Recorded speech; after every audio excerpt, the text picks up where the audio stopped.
What's up, headbangers? Welcome to another episode of the Talk Louder podcast, where we geek out on all things rock and roll. Hit that subscribe button on our YouTube channel. Leave us your likes and comments. You can also leave likes and comments on our Facebook page. Follow us on iTunes, Spotify, Instagram at talklouder_podcast. And of course, our website, talklouderpodcast.com, where you'll find links to our merch and all of our previous episodes. I'm Metal Dave Glessner, along with my co-host, Jason McMaster. And today we are joined by author Jeff Wagner is on the show today. And Jeff, pretty interesting career. He started off as an editor at Metal Maniacs magazine. More recently took to writing books. He's got 3 books published and is currently working on a 4th. The 3 books that are available now, one is called Mean Deviations. Currently out of print, but working on another pressing of that. And it's basically, just to put it in a nutshell, is it fair to call it a history of progressive metal? It says right there, Mean Deviation, 4 decades of progressive heavy metal away from Voivod. Does the artwork. Jeff Wagner's first book. I can't believe this is his first book. Yeah, very comprehensive. Yes, and the name of the book says it all. 4 decades of progressive heavy metal. It's basically starting. Well, I'm not going to say where it starts year-wise, but it's 4 decades of talking about prog metal. If you're a prog metal nerd, you have to own that book. It's pretty incredible. It's an absolute must. I barely, unfortunately, the interview for this was done probably 10 years ago. This is a while ago. But I remember him interviewing me about this through a connection through Mike Portnoy or Ron Jarzombek, of course. Right. And it really covers, it uncovers, I should say, anything and everything, not opinion really, but truths, where he actually spoke with the artist on, where they're coming from, how they personally feel about what it is they're doing, the impact of anything progressive. But it's also not leaving anybody in the dirt. If someone's recently just now getting into progressive metal, heavy weird music, there's stepping stones in here, and I talk about that in the interview today with Jeff about how, if you're new to it, and you don't know a whole lot, there's these starting places where mentions of Metallica and Merciful Fate and Megadeth and Pink Floyd and Queensryche and things like that. Those are like the breadcrumbs that lead you into the depth of what this book is really doing. I love it. Yeah, and obviously Watchtower is featured in there. That's my connection with Jeff, is how I even know him. And our episode with Billy White, which hasn't aired yet, I was referencing Mean Deviation to Billy, and that's what spawned me reaching out to Jeff. And I just found him, and we have him today. His newer books are, let's talk about this. It's a Peter Steele biography, Soul on Fire. Right. Comprehensive look into the public figures from the savage early days of Carnivore to his demigod status in the platinum-selling Typo Negative. Peter Steele's unique creative vision was unsurpassed. The cover is amazing. The green and black. This guy, Jeff, is the research, his process, we talked to Jeff about the whole thing. He befriended Peter Steele's family in order to get the goods to write a book that would do justice to the life of Peter Steele. Yeah. And the newest one he's got, you want to talk about this one, Dave? Yeah, the newest one came out less than a year ago. I think he said last July. It's called Destination Onward. It's the story of Fate's Warning.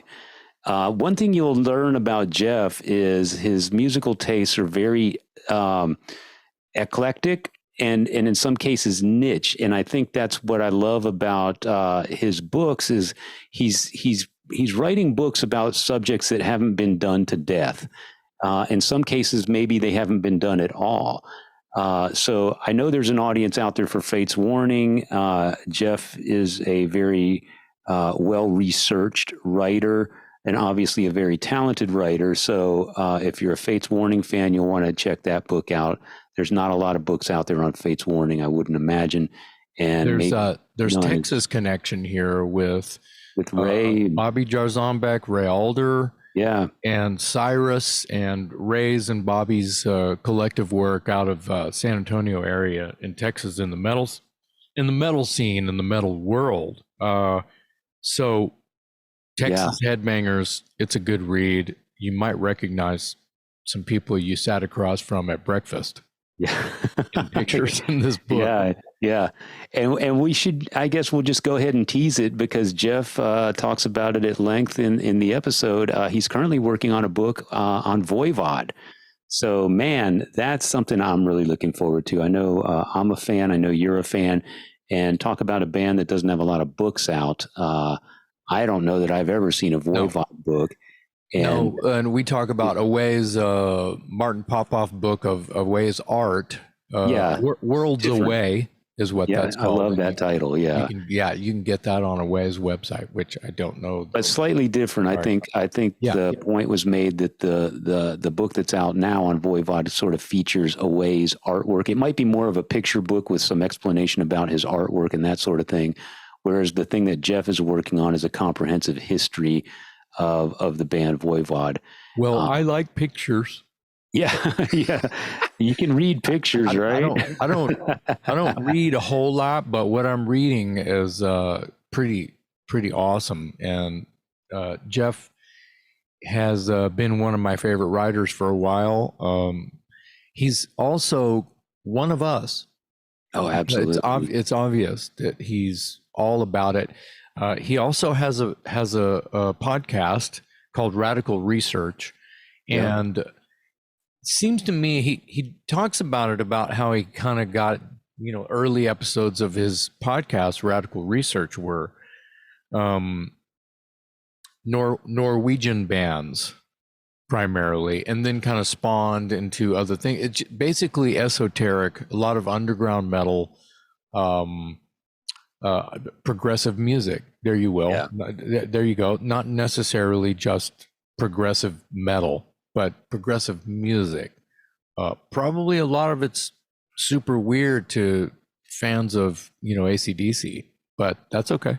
Yeah. So, well, his tastes, like I said, are pretty eclectic. Even in the conversation with him, he's rattling off band names that some of them I never even heard of. And he's beyond that. He's obviously, and he's not going to mind us, birds of a feather, to quote him, as we all are. He's way into it. Yeah, like he's way into it, but he's a writer, right? So that's the kind of mind that, he's retaining information that he doesn't need, that he's going to use someday. Yeah. And he talks about that in the interview today here.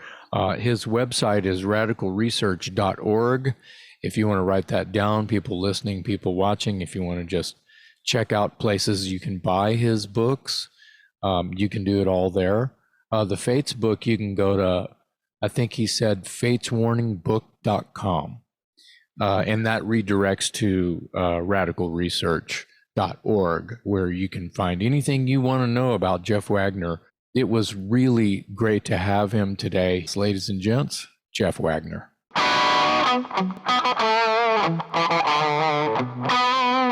Yeah, we just have a conversation and hang out. We edit and post. We don't. Yeah. Sometimes we go deep and we get off subject, but that's when you get the best shit, in my opinion. For sure. Yeah. You want to know?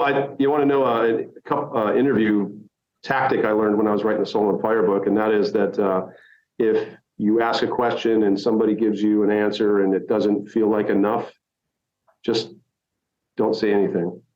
Yeah. just you let the silence hang, and it's a little uncomfortable. And I had to learn how to like make it not uncomfortable for me, and not to fill in the silence. But as soon as I just sat there and kind of was like, they would just feel like, oh, I have to say more, and then man, the floodgates open. Yeah. Wow. That was great. So if you ever are stumped and somebody's just not answering, that really works. Yeah. Well, there's not to talk about Dave with him in the room. I usually wait for Dave to leave the room before I talk about Dave. But he could write a book, and it would be cool in a fantasy video in my brain for you, Jeff, to become Dave's muse, because you're obviously ahead of the game. Dave has 0 books out, and you have many. Yeah. And I wish Dave would write a book. Yeah, I mean, and once you write the book, and it takes a long time. Yep. It's a hell of a process, but once you do, you get the fever for more. It's like, I want to write another one. I wish Dave would write my book. Dude, here's the thing. Everybody has a story. I wish you guys would both write my book. There you go. I mean, you have a great story. Every band has a story. Every person has a story. It's just a matter of, and I think now, I feel like we're getting into the podcast maybe, but. No, we are, and you're good. Keep going. Okay. For so long, there weren't metal books out there, and I was frustrated by that as a fan. I've been a fan forever. I'm 53.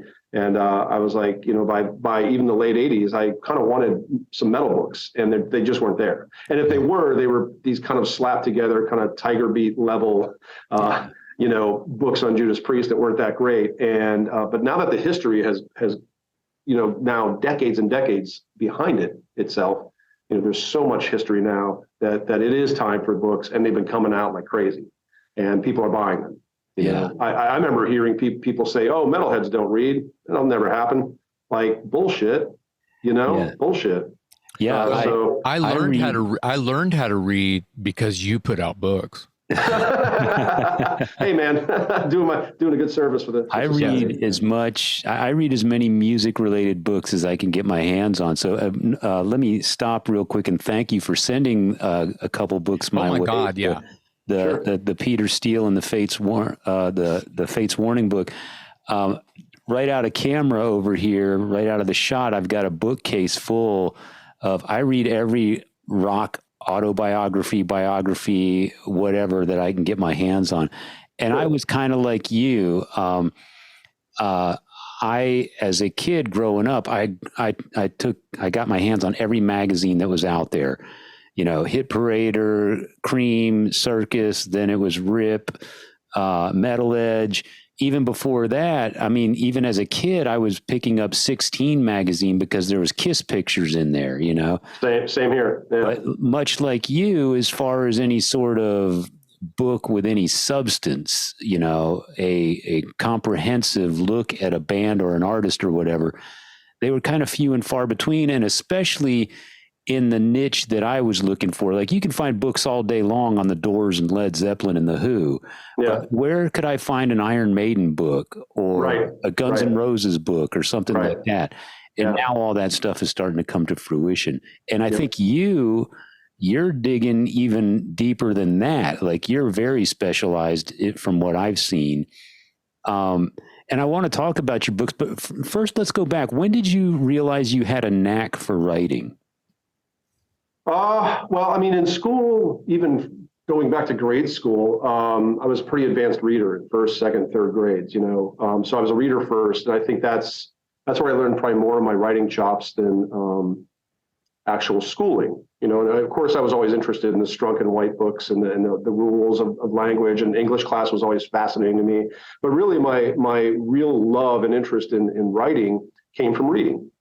Came from reading other writers who I thought were really good and engaging, and I read across a wide swath of literature, whether it's fiction, nonfiction, science, fantasy, a lot of sci-fi. I mean, it just and it runs the gamut. And I probably read a lot less music books than you'd think these days, simply because I do my own, and it kind of gets a little tiring to slog through all the books that are out there. I don't mean slog through. I just, there's a lot of great stuff out there. It's just like, I got to take a break and do something else sometimes. Especially if you're writing your own in your spare time.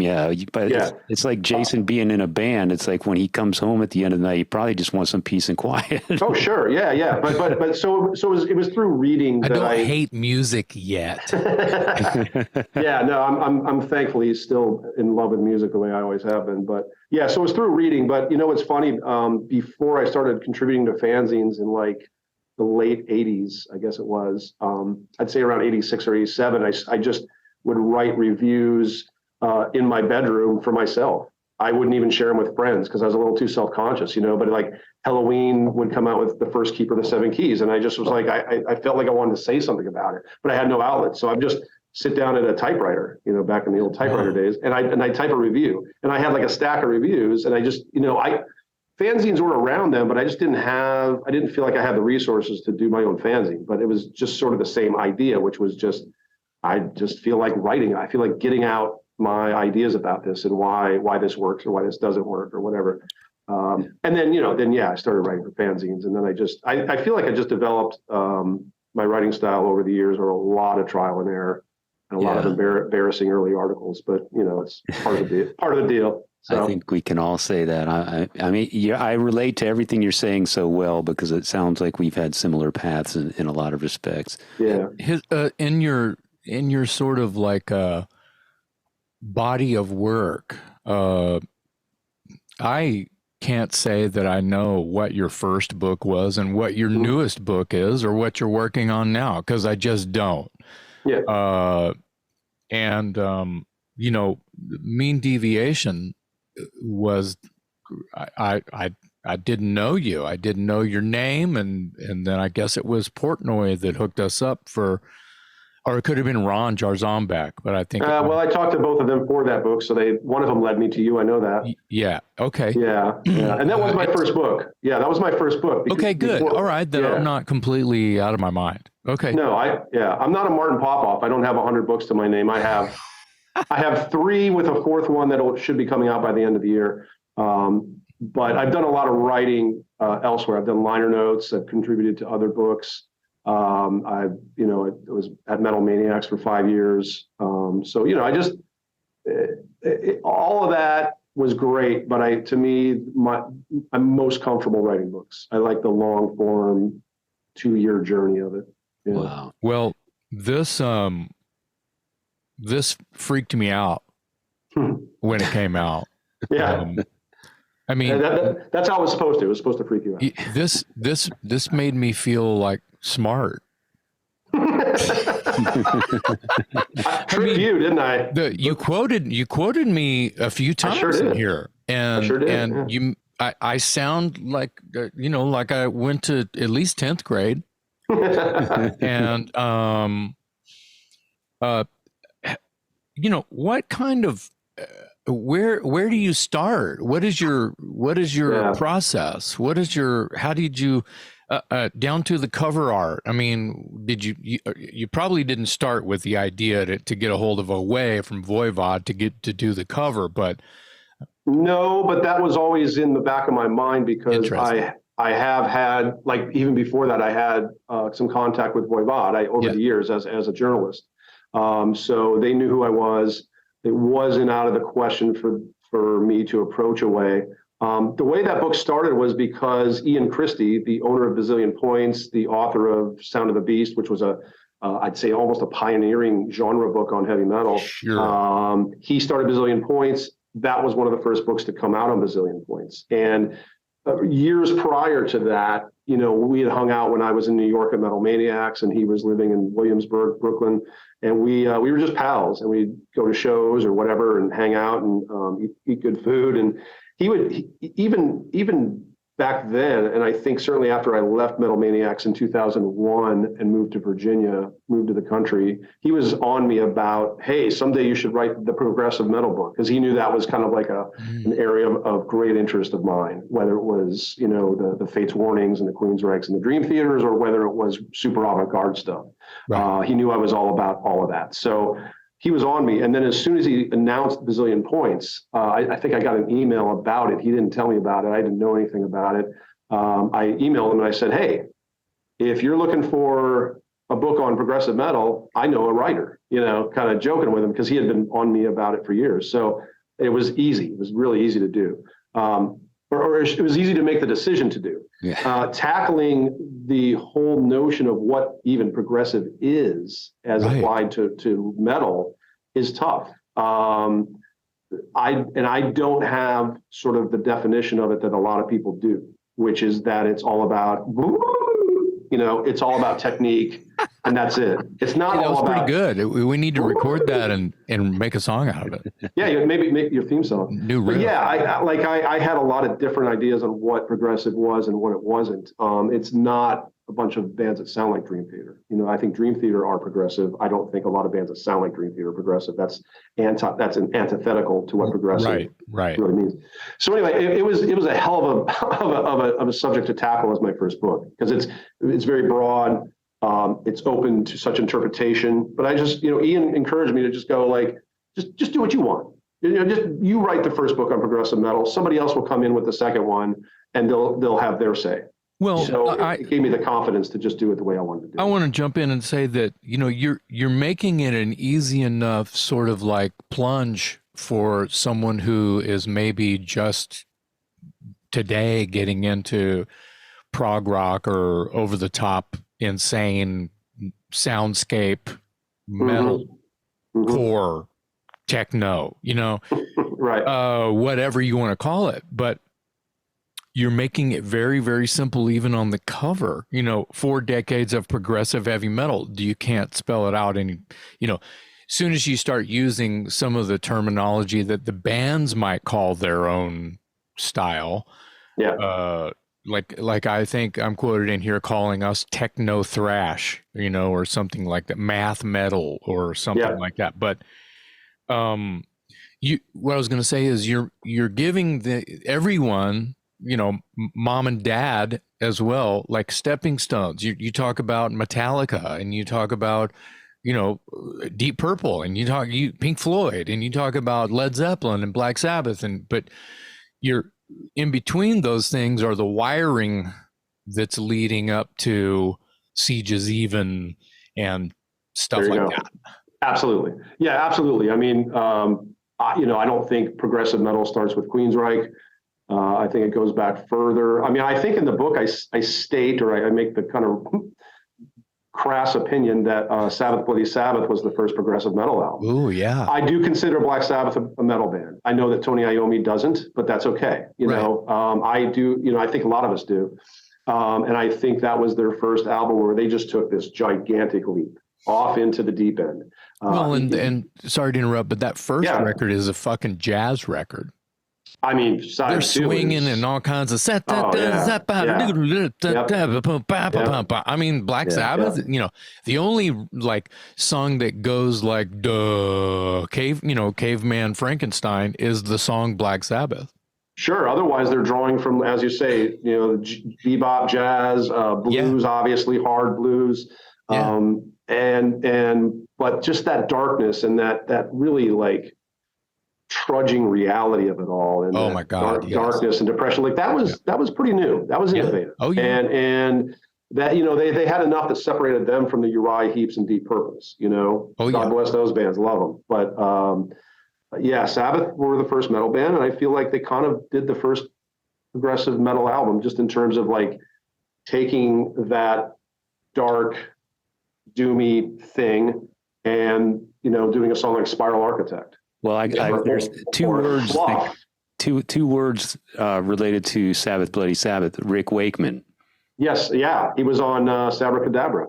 There you go. I love that crossover. He was in this other studio recording Tales from Topographic Oceans at the time, and I'm sure they probably smoked something together or did something together, and they were like, "Hey, sit in," and then you got Rick Wakeman from Yes on a Sabbath album. I heard they ran into each other. I heard they ran into each other at the pub.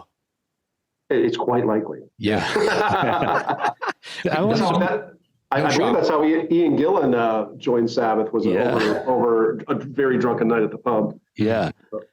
So to give people a sense of the struggle that you're dealing with, so you're writing Mean Deviations, and you're trying to, I can't even imagine the struggle you have with determining who gets in the book and who gets out. So give us an example of a band that you were sort of weighing the pros and cons and trying to decide, okay, did they fit the genre that I'm writing about, or are they just outside enough that I need to leave them out? Can you name 2 or 3 bands? One that comes to mind immediately is Therion from Sweden, who started out as they were Swedish, and they started out as I don't want to say typical death metal, just because I like them, but they were part of that whole Swedish blown out, entomb type sound. And then a few albums later, they were orchestral and operatic. And then I think their 5th full length, Telly, I don't know how you say it, Theli, has a very similar story as like Celtic Frost's Into the Pandemonium, where they were overtime in the studio. They were asking for all these like extra singers and opera singers and in fact a singer on that Therion album, Claudia Mori Moki, I think her name is, she sings on that Into the Pandemonium by Frost. So they were kind of going off the deep end the way Frost were a few years earlier, pissing off their record company. The record company did not think it was going to be a huge hit, and it became the biggest selling Therion album and one of the biggest selling Nuclear Blast albums of all time. And it's a way out there album. I don't even really like that era of Therion. I'm kind of more into the earlier stuff, but I was like, is operatic metal that's really bombastic? Does that necessarily mean it's progressive? But I think that they just carved such a niche with what they were doing. It's just so singular to them. Yeah. Or it was at the time before people started copying it, that I think Therion goes in here, and I had to also separate what I love as a listener versus what I just feel belongs. Right. And that was another case. I respect Christopher Johnson and Therion so much, and I do love their first several albums, but I just never got really into the stuff that actually qualified them for the book. But nevertheless, yeah. There was a lot. Tool was one of them. I had a couple pages on Tool and Faith No More, who I'm fans of both, but I just couldn't quite fit it in. I feel like they came from such different backgrounds, maybe. You know what I mean? Yeah. I was more interested in the bands that started as that demo level metal band and then found Gentle Giant or found King Crimson or found classical music or whatever it was. And then, then the writing morphs and then the evolution just gets so crazy. That's what I was more interested in. And I couldn't really get that with Tool. I couldn't get that with Faith No More. I think those guys come from such, like I said, different backgrounds. So I kicked that part out of the book, even though, hey, it's a good thing to have as a selling point there, but I wasn't going to try to force it in. Yeah. The reason I ask is because I would just imagine it's a daunting task to try and decide who gets in and who gets out, because it is such a subjective opinion as to what is progressive metal, Absolutely. Yeah. Well, I tried to lay out the definitions for that of my own. Yeah. And then that just gives me license to just say it as I want to. Again, it was Ian saying, do your version of what progressive means to you. People will buy it. You're enough of a known quantity from your previous writing that you'll have some authority. Won't be like this dude who just thinks he knows it all. And I don't think I know it all, but it gave me the confidence to go ahead and just do my version. And it's funny because like every book I've done, I keep thinking, maybe I did the first book on Peter Steele. I want to see somebody do the second one, but nobody's done that yet. Nobody's done the second progressive metal book, as far as I know. Although there was one by Roy Avon, who he covered more of the modern sort of 90s era stuff, the sort of Dream Theater stuff. But I'm always hoping, again, I'll be the first in line to buy the next Fates Warning book if somebody else wants to write their version. Yeah. Yeah. I don't know if that's... Yeah. Ian makes a good point that you have established credibility. So when you come out with something, it may not be all inclusive. How could it? But at least it's coming from a knowledgeable source, and it's going to be well researched and thought out and that sort of thing. There's no way it can be all inclusive. It's just too vast of a universe to pick from. You mentioned the obvious question for me after seeing the cover of Mean Deviations and the artwork by Away is, when do we get the Voivod book from you? Oh man, I literally today just got the first layout chapters. I've got 3 final chapters into my layout artist. And I have kind of these ideas for how I want it to look, but I don't have the technical ability as a graphic artist. So, I hire people to do my books. And he sent me back something like literally 20 minutes before I signed on today. And I'm looking at this stuff going, if this is rough, man, this is going to look good. I can't wait. My wife was looking over my shoulder going, this is going to be your best book ever. And she was just looking at 3 pages of it. She hadn't read a word. And I was like, yeah, I hope it is. So I was taking a shot in the dark here. It's in the works. Oh yeah. It's been in the works since 2019, actually.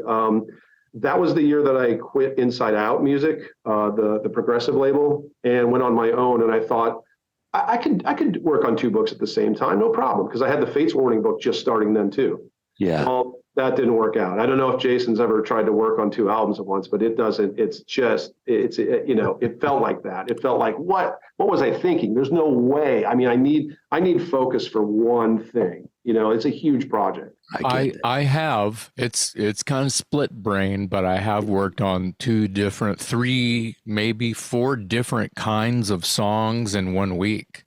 Yeah. It was driving me nuts. And because it's such a long-term project, like I don't think a book should ever take less than 2 years. If it does, I think, especially a book like this where there's a lot of research and listening involved, and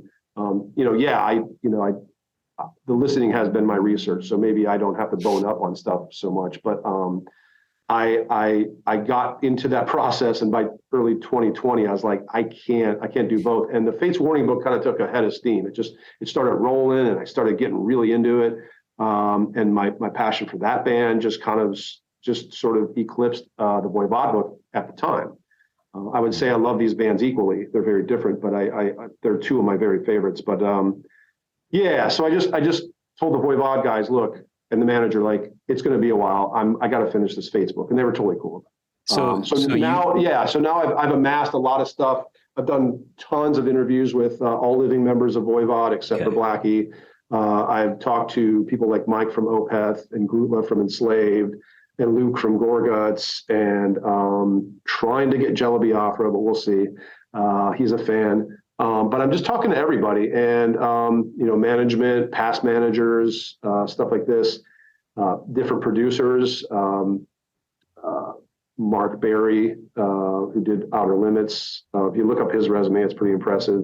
Harris Johns, Glenn Robinson. Is Blackie going to cooperate? Or when you say you haven't interviewed him yet, is it because he's not participating, or you just haven't gotten around to him yet? No. I contacted him, and he and the band have had a bit of a falling out over the years. Yeah. It's long running. He quit. He's been in and out of the band twice. Yeah. So there's just a personality conflicts there, just to put it lightly. But I still wanted him because he's a huge part of their sound. He's a fantastic bass player. He's a hero bass player of mine, because that's the instrument that I play. And so my teachers would be him, and, of course, people like Steve Harris and Geezer Butler and Joey Vera for sure. Jason, he's a killer bassist. I think the world has finally figured out that he is a bass man of many hats. Yeah. So anyway, I contacted him. He basically gave me 2 reasons. One, because of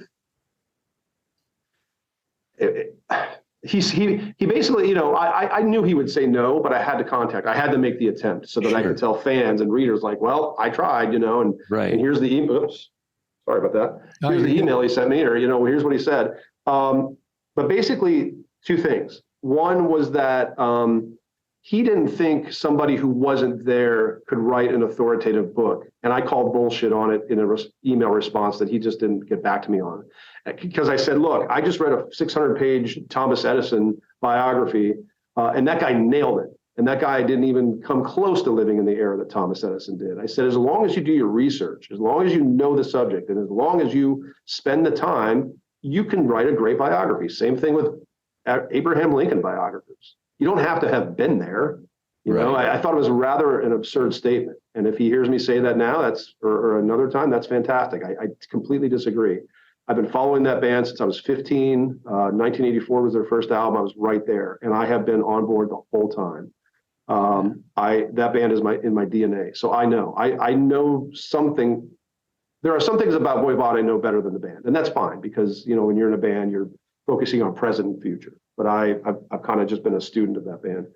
The other reason was he says he's writing a book on Voivod.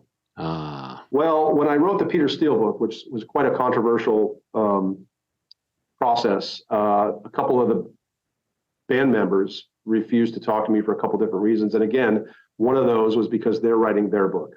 This was 8 years ago. Where's the book? Yeah, I read that in the Peter book. Yeah. So, I tell these guys, I told Blackie and I told the guys from Typo, like, I'll be the first in line to read that book. Good luck. But I'll get mine out before yours, and I will do my very best to do justice to the subject. That's all I can say, So, long answer, but I feel so passionately about Blackie as a musician and artist. It's a little bit disappointing, but it'll be a great book nevertheless. No question. Yeah. Yeah. That's exciting. Well, that's great. We started this conversation about, there's not enough books for nerds like us to read about our favorite bands. And there's certainly no book that I'm aware of out there on Voivod. And probably if there is, it's one of these slap together Tiger Beat type things that you're talking about. No. And in fact, there is a book, but it's a very different one. And it's more focused on Away's art. It came out in I think 2010 or so. It's called Worlds Away. And it was done by Martin Popoff, and it's a big hardcover, but the whole idea behind it was not really Voivod history and music analysis and bio. It was more to highlight Away's artwork through the years. Is that the same book that Away sells on his website? Yes. Okay. Yes. And it's a great book, but I think Martin knows I'm doing this book and he's psyched for it. He told me, and the band know that this kind of book that I'm doing also needs to happen too. Where you tell the entire history. The band has been through a lot of ups and downs. I mean, more than your average ups and downs that bands go through. Wow. They've been around forever too. And that kind of comes. That's exciting. The changes they've seen, the major label stuff, the Faith No More Soundgarden tours, the trenches they were in the mid 90s, just doing it as a trio because they loved it and not making any money and actually losing money. It's a very interesting story. Yeah. Yeah, I'll look forward to that one. Yeah, that's awesome. Let's talk about. We mentioned this one, the Peter Steele book. When you're writing something like this, this one specifically, did you learn anything about Peter Steele that you didn't know prior to writing the book? Yeah, definitely. Give us some examples. Well, there's some things I can't even say because I didn't even print them, and that's just going to have to go to my grave because I found out some really crazy shit. And the reason I didn't put that sort of stuff in the book was because to me, it didn't do any service to the art. And that's ultimately what I'm mostly interested in highlighting when I do a book is the music, the art, the aesthetic, the beauty of music. Now with Peter Steele, yes, you have a very deeply tragic personal story and a very mixed up person and a very intelligent and sweet and smart person. I mean, he was, again, we're all complicated, but he was even more complicated, Yeah. I think, the thing I learned that I think I knew a little bit about this, but I didn't realize how badly he did not want to go on tour when Bloody Kisses blew up. He just wanted to keep his Park Service job because it was a sure thing. He liked that kind of day-to-day 9-to-5 blue-collar work. I can relate. I like physical work. I like to garden. I like to lift heavy things. You get into that, his opinion about, how he's feeling internally, emotionally about leaving to go do all this work that could grow fruit on the tree or not. And he wanted some security, and that's about where I am. It's fairly early in the book that you start bleeding that in. Well, that's when it happened. He did Fallout was his first band as a kid, and then they'd had a 7-inch. So his next experience was Carnivore with 2 albums on Roadrunner. That's when I got into his music. I love those albums to this day. First Typo Negative album was basically like almost an avant-garde version of Carnivore. And then you talk about progressive, then he just went left field and did Bloody Kisses. And I remember as a fan, when I got that advanced tape, I thought, I love this, but this is going to sink. I didn't think anybody'd get it, and then it went platinum. So that's why I don't do A&R, I suppose. When I first heard that, and I may have not, kept my eyes open long enough to realize it was Peter Steele from Carnivore. Yeah. Why would you? Yeah. Why would you? Right. I wasn't looking for any clues that would lead. Oh, this guy was in a hardcore metal band called it was more like, because I used to listen to, Jack Daniels and pizza and, I shoot my birds away for the reaper. I used to sing that with my friends all the time. That acapella part. Yeah. So fun and over the top. Our producer, Jared, producer of the podcast, Jared Tootin, he's the one that turned me on to that record. Okay. That Carnival record. Yeah. And then so when Bloody Kisses came out, like it was a little bit of a surprise for everyone, I think. And then when it eventually went gold, and then, the record label, everybody, the record label and the band were like, shit, wow, this is kind of a surprise, but okay. Yeah. There was a decision that had to be made. So he was still pretty young, and this is his fourth full-length album. And suddenly he's going gold. He's the writer of all this stuff. He's pretty much the visionary. And suddenly the band and the label want him to tour. Right. I mean, this is what you got to do. We can take this album and go platinum if we want to. And they did. Yeah. The problem was he wanted to keep his day job. He really would have rather done that. He put it to the band and label that I want to be like the Beatles. I want to stop playing live and I just want to record.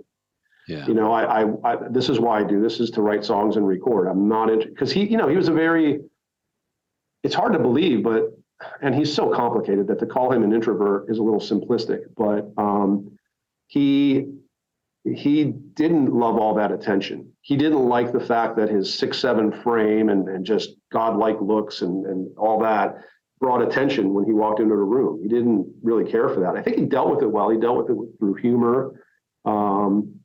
And he was very, very attentive to people, very sensitive to others in the room, we'll say. But he didn't want to go on tour. It made him nervous, very, very, very nervous. So here's the crux of the story, and the thing that I learned, again, to give you a very long-winded answer, the thing that I learned was that he turned to alcohol and eventually cocaine just to kind of deal with the nerves that he would get before shows.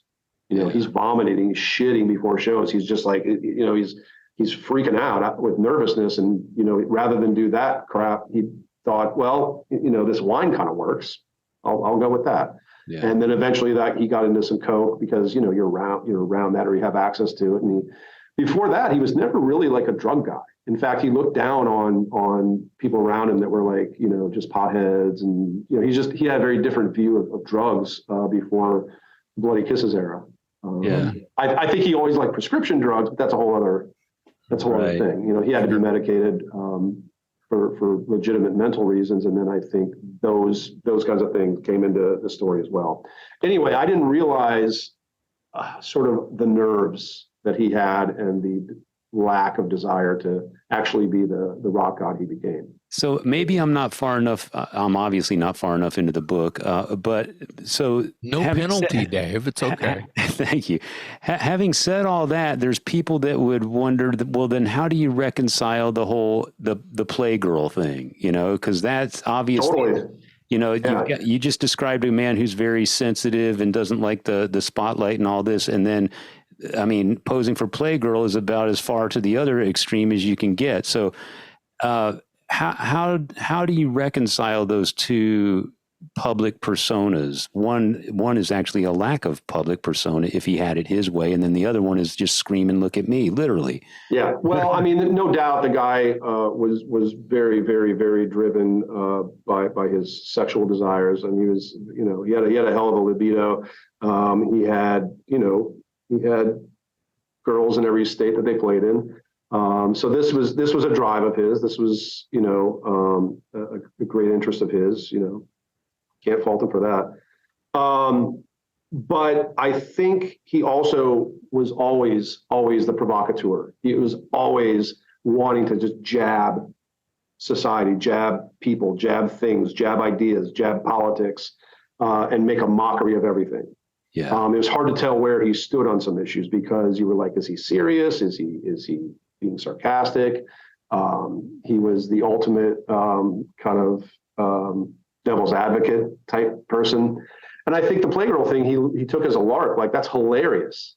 Yeah. You know, like I'm gonna do it. So I think again, we talk about his complexity. And I'm sure in fact, you know, I talked to somebody who wouldn't go on record with me, but she was a photographer of that session, and she told me how nervous he was.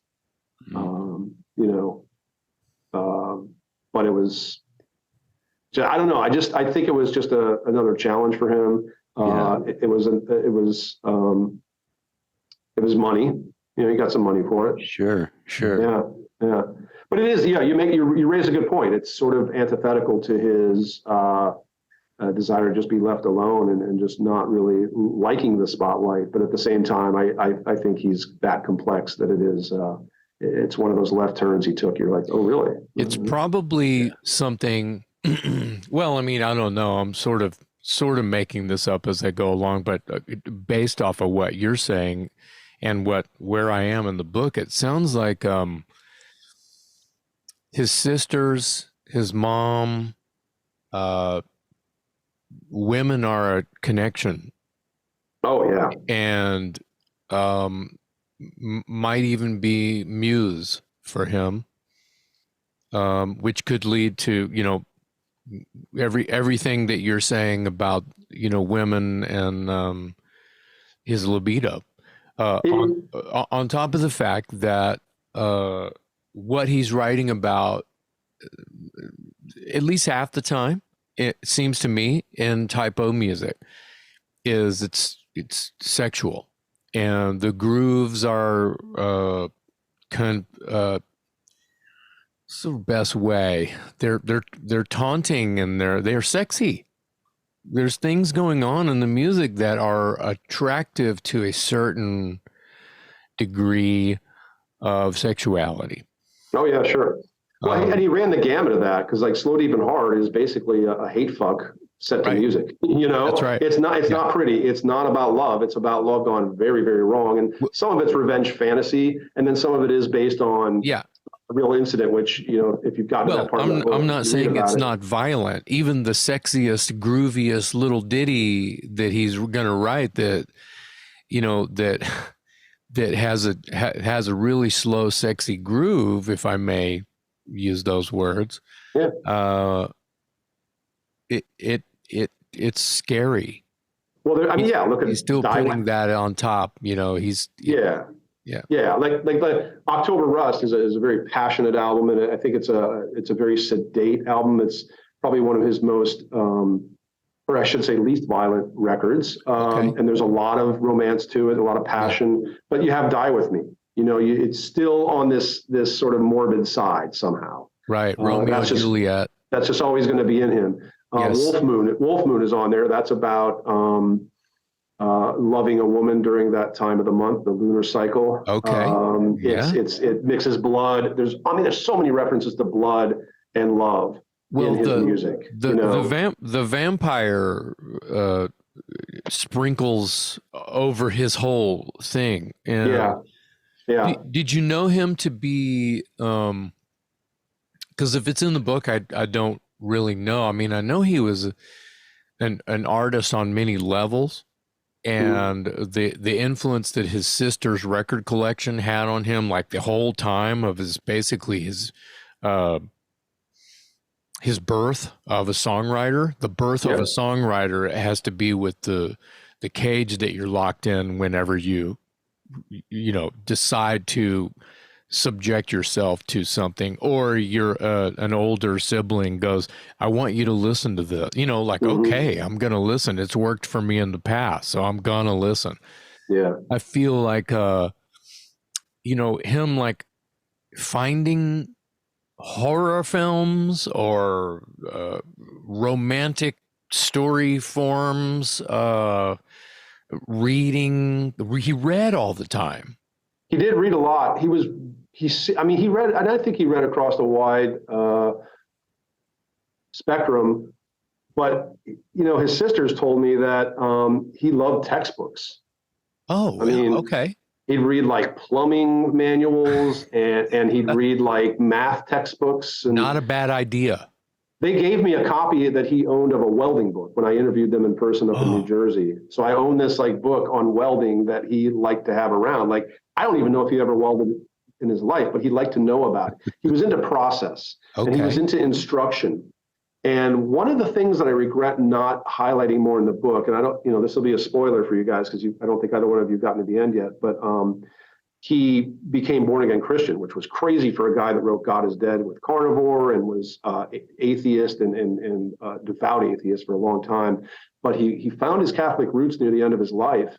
And I always thought that, and he's quoted in the book as saying like the Bible was sort of this instruction manual for him. It's just sort of, you open it up and it kind of, you can sort of get ideas of what you should do in a certain case. And, but I wish I would have teased that out a little more and gone, wow, that's just like his love of textbooks, right? He likes to know, he likes patterns, he likes predictability. Yeah. Another thing I learned about him was he was a little bit anal retentive or even OCD in the sense that, and this is in the book somewhere, but he's one of these people that like cannot have his food on his plate together. Like he has to have this thing over here and this thing over here. You can't have this, touch that. Don't touch that. He even like, there's a Chinese place he used to order from and they would call him, you're too particular. Right. He's too particular. I did read because that. He'd call and he'd be like, and there's nothing wrong with that. It's just more like stuff I learned about him. I'm like, well, no wonder he was so fussy about the way like the lettering was on his records. Like everything had to be just exact. And that's a great artist. Somebody who's just who the record company is he's gonna drive them nuts with every little thing. Yeah. But they all loved him because he was such an artist. You know what I mean? Yeah. Yeah. So I find him to be one of the most fascinating people in the world. And when I had the idea to write, I thought there'd be a book out there. I thought, maybe I missed it, And then when I found there wasn't, I was like, well, here I go. And then, halfway into it and near the end, I regretted the whole thing because it was made very difficult by a lot of the characters that I had to. For our listeners, For our listeners, I want to hold it up again, and in our montage and our intro, Jeff, we're gonna show the cover as a digital photo. But the book is "Soul on Fire: The Life and Music of Peter Steele." These are incredible. Thank you for signing them. Yeah, I really love that.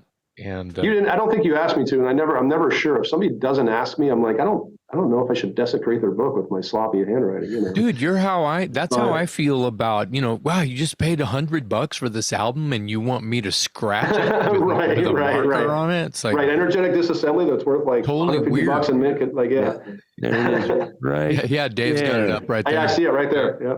And I insisted that he sign it. So, and that's a first pressing too. So, are you sure you want, Yeah. Here's what I find strange. I away from Voivod asked me to sign his copy of Soul on Fire when I gave it to him at a show. And I was like, I should never be signing things for you. You should be signing things for me. Like I'm the fan. This is weird signing something for you.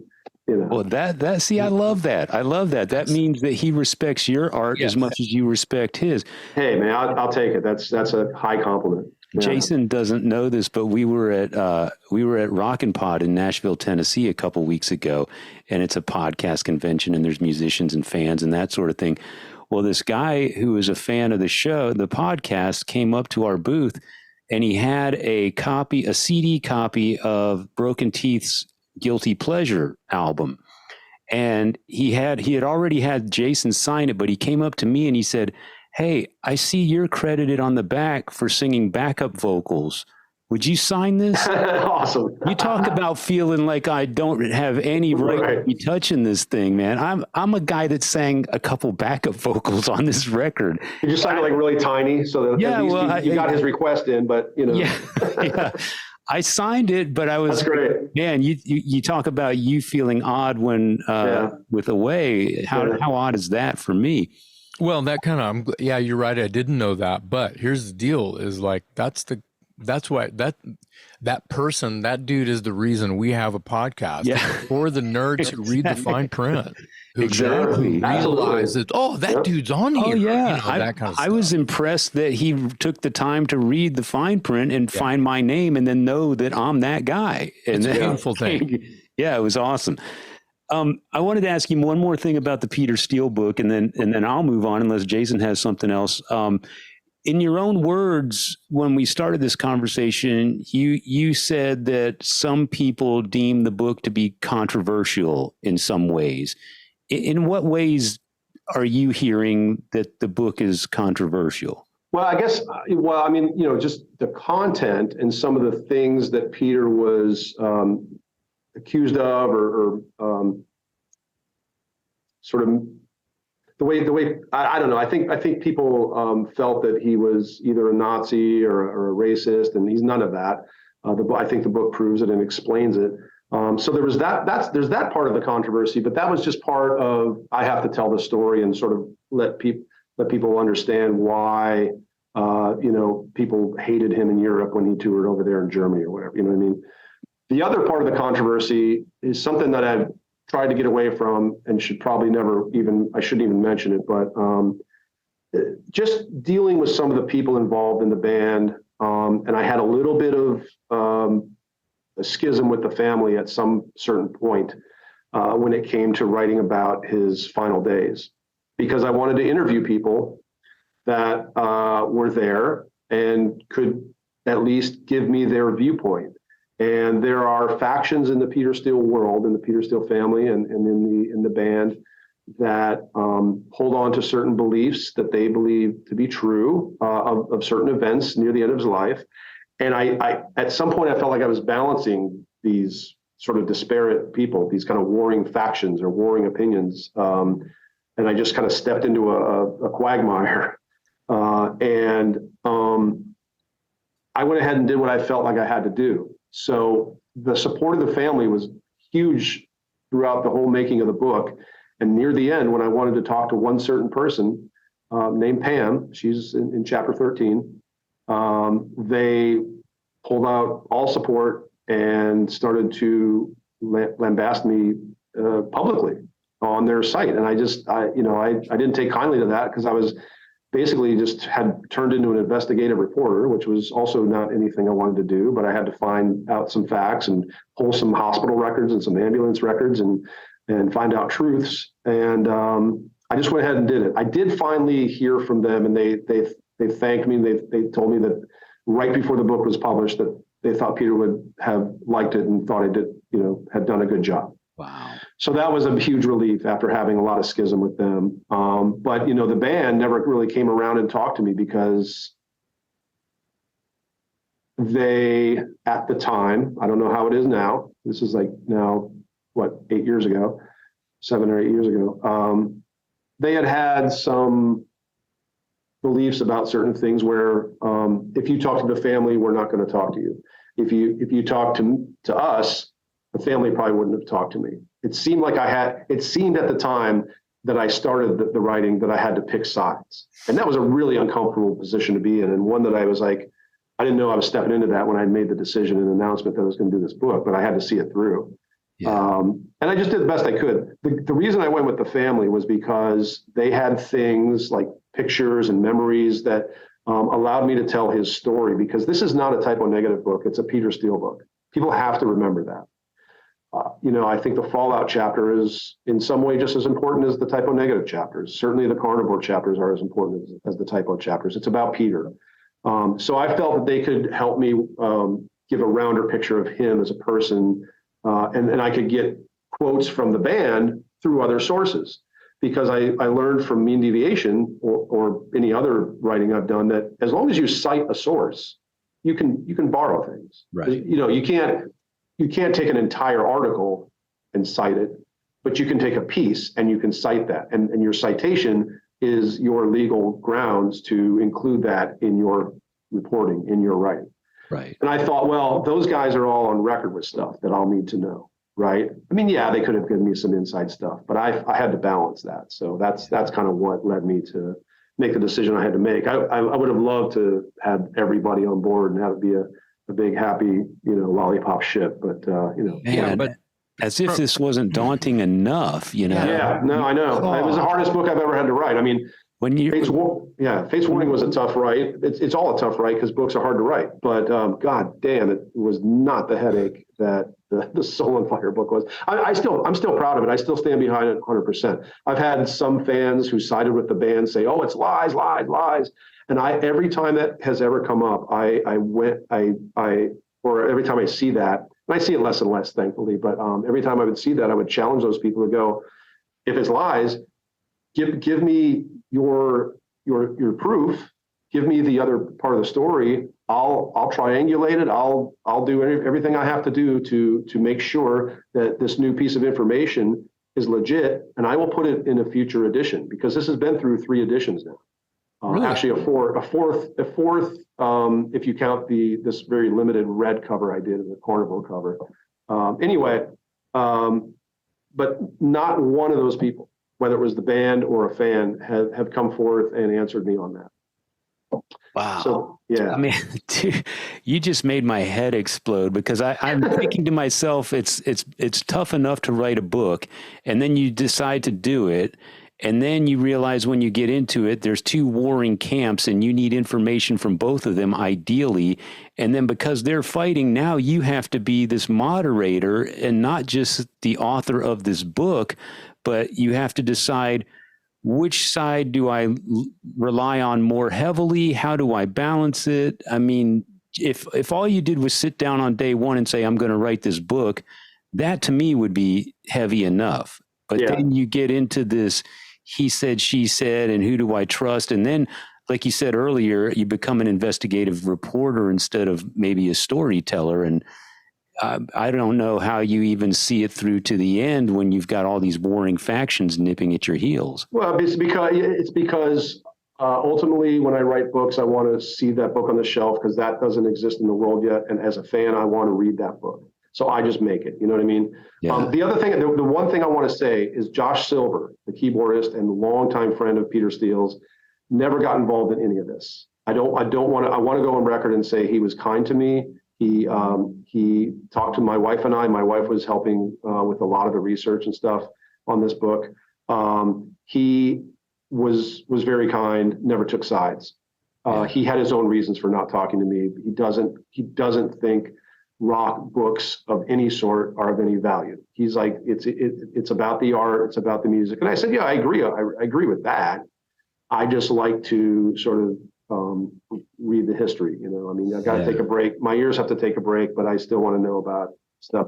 It was some of the other guys, and I even want to say that I don't want to say there was a war going on. It just more or less seemed like, oh, if you're going to talk to so and so, not just a family, but this person or this character in Peter's life, well, we don't like that person, we're not going to talk to you. So there was a lot of that kind of stuff, you know. So I did get the sense that there was 2 camps, but at the same time, it was a little more nuanced and complicated than that. I feel like I want to comment on, what Josh was saying.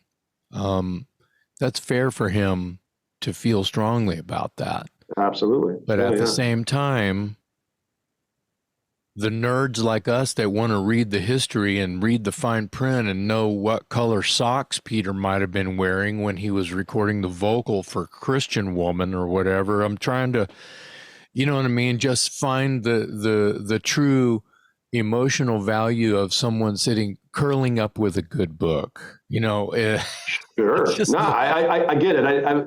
I think if you dumb it down and you're not starting an argument with Josh Silver, just saying that I get that type of personality. I completely understand, and I have friends who are like that. But they would say, oh, reading that minutia, that's like watching paint dry.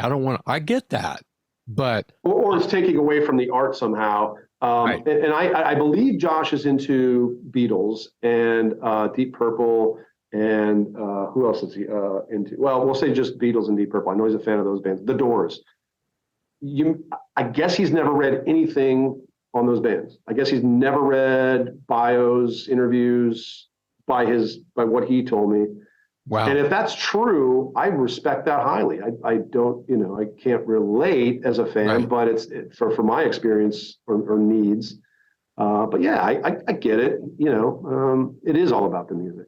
But again, it's such a different perspective, because if it's all about the music and he doesn't want to consume this stuff, great. For me, it's all about the music, which is why I write books, because it's an extension of the music. It's an extension of my love. If someone has a story about how they got the guitar tone on Smoke on the Water, and you're a guitar player, but you're like Josh, and you say, "Oh, I don't want to know that. That's bullshit." You want to know that. You kind of want to know that. Well, if there's a certain tone you're trying to go for, is your influence, you kind of want to know what the nucleus, the cell, the beginning, the genesis of that. I do. I want to know where it comes from. But yeah, I even love reading books if they're well done. I like reading books on bands I don't even like. Like I don't like the Rolling Stones. I'm just not a fan. Okay. I've read 2 books on them. Yeah, I love it because they have a really fascinating history. It's kind of like that thing of like every person in the world has a story. We could all have our own biography out there. Yeah, in a way we do. It's called Facebook and Instagram. But yeah. No, I'm with you on that. I've read books by artists that I'm not necessarily a fan of, just because I can appreciate the story of making music. And I like to hear this person obviously had some success because I've heard of them and there's a book out. So how did they go from the garage to being worthy of a book or a 10 album career or 20 albums or whatever? I may not be a fan, but there's some substance there, and I want to follow that. I want to hear that journey, because to me that's fascinating. Well, we're all rock and metal fans, and like it's part of our stream. No matter if we're taking part in their art, it's still part of this heritage that's being built every year. So I want to change gears a little bit. Mm-hmm. Starting with we'll merge what you've got going on with Peter's book. Is you have this his family. It sounded like the bonding with his dad and the influence of his mother and sisters. It just seemed very loving, and I think that they influenced him on how to treat people. And how to probably deal with as best he could with him being tall and odd, and just even buying clothes was probably a bitch, right, things like that. He was a big odd bird, and you have some family photos in there of him and his friends, and he's a giant compared to his friends in every anyway. So awkward, right? But he had that loving unit that he's always connected to the whole time, and he was smart, and he was reading, and he was creative, and and he had all this stuff. And then you go over to your Fates Warning book, Destination Onward, and I'm not very far into that one either, but what I've soaked up is the main beginnings of Jim. Yeah, Dave's holding it up there. Jim Matheos is moving all across the country, and his mom is not really well grounded, it seems, and it seems different immediately with Jim. Then they're 2 different people in 2 different worlds, but the obviously the same DNA of music is there, and Black Sabbath. Yeah, they do have Black Sabbath in common, absolutely. Yes, they do. And they're both primary writers in their bands. I mean, Peter Steele, sole writer, Matheos, always the primary writer. Articulate, intelligent, very well read, didactic. He didn't even finish high school, and the dude is smart as a whip. Jim is a genius, in my opinion. He is creative on a daily basis, I'm sure, and has made his own way. And I think in the book he talks about, and I'm not glorifying this, but like 8th grade or something. I think he started to really, he said he just put his head down on the desk and just get through school so he could go home and play and listen to records and just be, well, he always wanted to be a musician. I mean, yeah. It's just the only thing for him. And I think sounds that familiar. Right. Yeah. I mean, that persistence of like, this is all I want to do. Yeah. And some people don't have the guts to chase that. Yeah. Some people don't want to make the sacrifices. It's one of the reasons Fates Warning had such a lineup history, is because a lot of the people didn't want or couldn't make those sacrifices to tour or whatever it was. Yeah, I just feel like you're saying that he's like 16 and he's dropping out.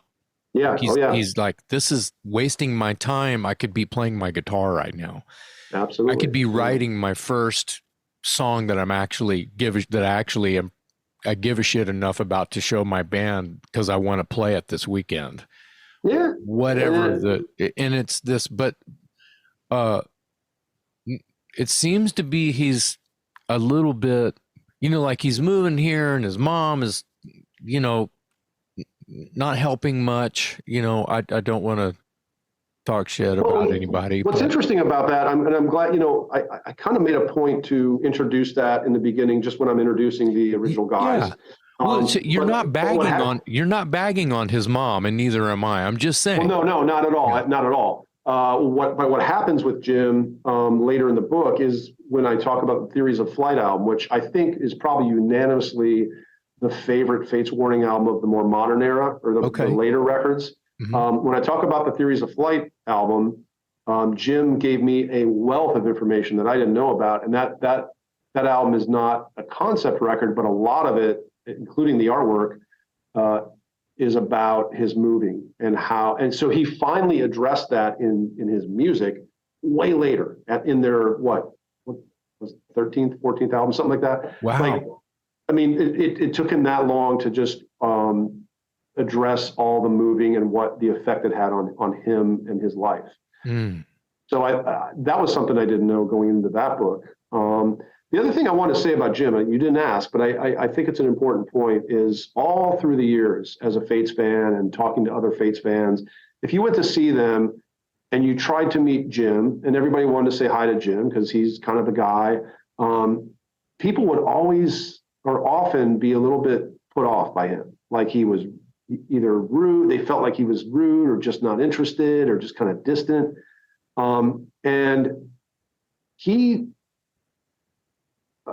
in a much simpler way, I think, he's a little bit like Peter Steele in the sense of like, he doesn't care for social situations either. And in fact, he told me and allowed me in a footnote, and this is my choice to make it just a footnote later in the book, but he has been diagnosed with social anxiety disorder. Well, that explains everything. Yeah. Now fans can know he's not a dick. He's not rude. He just doesn't want to be there. He wants to be there on stage playing with and for you. He wants to write. He wants to share his music with you, but he does not really care to be around a whole lot of commotion on the bus or whatever. Just not that kind of guy. Well, it's been some years ago now, but one of my bands, Evil United, we were doing a short Texas run supporting Fates Warning. And, I've known Joey forever, but it was and Bobby Jarzambek, of course, I've known even longer, a little bit longer. Yeah.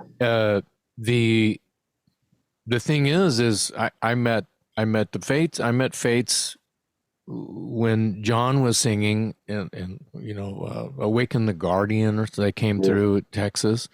And I went and hung out with them at the hotel, and everybody seemed fine, frank, everybody, but Jim was quiet. But that's it. I just took it as, no big deal, but he's having a beer and he's with the band and he's chill. And there's only like 3 or 4 of us in one room just after the show going, yep, that was a show. Yeah. Just being dudes hanging out. Yeah. And, so it's been some years ago now, but I found it interesting in connection with what you're saying in this diagnosis, is that I'm not there looking for Jim. I'm not going to bother Jim because I've got enough knuckleheads I can prowl around the club during sound check with, because I know enough dudes, Well, Jim walks in to do sound check, and I'm standing in the foyer of the club we're playing, and I'm just standing there. I'm kind of, merch tables right over here, and I'm kind of in work mode anyway. But he walks in and he looks up and he says, "Hi, Jason." I didn't have to. I was like, "Wow, hey Jim, what's up?" And it had been, dude, a long time since I'd seen him. So the fact that that me knowing that he's this, my first meeting with him, I picked up on something. Yeah. Just with him, even in his house, I picked up on something. He's amazing. I finally, he's a little bit like a way from Voivod for me, where I was interviewing these guys as a college radio DJ in the late 80s and a fanzine guy in the late 80s and early 90s. And, we would cross paths. And with Fates, like, I'd happen to be here or there doing this piece on Metal Maniacs, and on the Disconnected album, I got, took a train up there for the story and was hanging out at the Carriage House studio. And so we had a lot of intersections over the years. But, that's Jim being Jim. That's Stanford. Yeah, I think so. Yeah. And Jim being Jim, and that was where they recorded a lot of stuff. Anyway. Even some of the OSI stuff. But Jim being Jim, he there was always a distance there. He always knew who I was, and I was a fan, and I was a writer. He always liked my writing, thankfully. But when I approached him about the book, I felt trusted. And then when we got even more into the writing, because I leaned on him for a lot of information. Like he opened up his, I think I even reprint them in the book, his day-to-day calendars that he used to keep back in the day. Yeah. He kept meticulous records, so he was a great guy to go to. And as we went on, we shared laughs, and I just, I just felt like we became, as good of friends as we could during this process, and that was really gratifying for me, just to gain his trust, because he doesn't hand that out. No, and easily. That's sort of the picture I'm trying to sketch, is that he remembered your name. He remembered your name. That's right. That's Jim. That's Jim too. Yes. That's also Pete Steele. That's interesting that you're making parallels. I've never made parallels with those guys, but you're making them. Yeah. But that's also, those two guys are the kind of guys that will remember somebody's name from a long time ago. I think that the subjects that you seem to be writing about are all somewhat connected. I'm not looking for these connections. They're accidentally sort of like, finding their way through the darkness for my head to kind of go, wow, I'm really, because I'm reading these books at the same time, Jeff. I'm reading them at the same time, so I can't, I wanted to get into them a little bit, at least before we started, and connect the dots on some history on both Fates and Peter's background. That, I don't know a whole lot about who they are personally, but I do now. So the fact that you're this guy that they kind of know because you've been around a while, and hey, can you sign my record? And hey, can I interview you for my magazine? Or what, hey, will you be on my radio show? However that happened. Right. And so they have this little tiny history. Oh yeah, I remember you. That's cool. And all of a sudden, years later, you're doing this biography, these real stories, not just about the new record or the new single or the whatever. Yeah, I'm making a timeline of the whole history. Yeah. Dude, so they have to let you in. Peter being passed on at the time of you probably doing the research, and you having to, the family, they have to let you in, or your book is just going to be like, there was this dude and he was cool, and the end. It can't. Yeah. That's why I was happy to make the jump to the Voivod book, because not only that, again, that's just a passion project. I love that band. They have such a great story to tell, and I think I have a lot to say about them. And they have a lot to say for themselves. That's going to be a very, very quote heavy kind of oral history type book. Yeah. But I'd rather do it when I could be let in. I was grateful that the family of Peter Steele let me in. I'm grateful that all of Fates Warning, not just Jim, but every single guy Let me in, let me bug them, let me follow up if I needed to, let me bug them for photos. Like they understood that we were kind of doing this together, and that was a nice feeling. Same thing with Voivod. I have a question for Dave. Dave, how far into the Fates book are you? I'm you know me, Jason, I'm a one thing at a time guy. So I'm still on the Peter book, and all I've done with the Fates book is flip through it and glance at the pictures and read the front cover, back cover, that sort of thing. Yeah, I can't focus. I can't do two things at a time, or I won't retain anything. And for me, what's the point in reading if I'm not retaining it? So yeah, I'm also, confession here, no pun intended, I'm reading biblical at the same time. So I've got Rob Halford's new. Okay. Book, yeah, biblical. Wait. He's got a second book out? Yeah. Oh, and what's the difference between that and the first book? The second one. Well, have you read the first one, Jeff? Yeah. Okay, so I just read it. I have a Rob Halford story, actually. I can tell you. Excellent. About possibly writing his book 20 years ago. But anyway. Excellent. Anyway. Okay. No, I just did finish the first one. Right. So the first one, I interviewed him about a week before the second one was coming out. So I asked him to sort of preview, give me a sense why are you doing a second book so quickly, and how does it differ? There needs to be a difference, or it's kind of pointless. And so he said that the first one is more about the story of his life, and it's actually very little about Judas Priest. Judas Priest is sort of the framework, but it's really about the life of Rob Halford. Confess is personal. Yeah, it's very personal. And then, so his answer to my question about, well, how does the second one differ? The second one, as Jason said, is titled Biblical. Mm-hmm. And he said the second one is more about the process of being in a band. Like, how do you hire an attorney? How do you hire a booking agent? How do you route a tour? So it's sort of this very practical roadmap of navigating the business of being in a big rock. Oh, interesting. Okay. So I thought, I haven't read it yet, but when he said that, I thought I would love to, to read that book, because all that stuff sounds very interesting to me. And he's one of the few that have he's been on top in some way or another through how many decades? You know what I mean? Yeah. Like, he was always there, and he was always morphing with the decades, and to some degree or another having success with that. And so, yeah, he's an incredible artist. Probably my favorite singer in metal. Me too. He's progressive. So, if I had to pick one, he's always. He's never going to break. He's always bending and adapting and adapt or die, I think I've heard him say. So I love that about him. I didn't love 2, for instance, but I applauded him for going that direction if he wanted to. Like, he has, the guy's got serious balls, man. He'll just do what he wants, and he'll move with the times, but he'll still be him. You know what I mean? Yeah. Like, it's never like he's just latching onto a bandwagon thing. It's when I finished Confess, I just wanted to give him a hug. Right. I know. It's like, dude, he's great. It's like armor plated. He was just like having to like hide and be the best that he could be without someone, but still kind of, God, so that had to have been tough.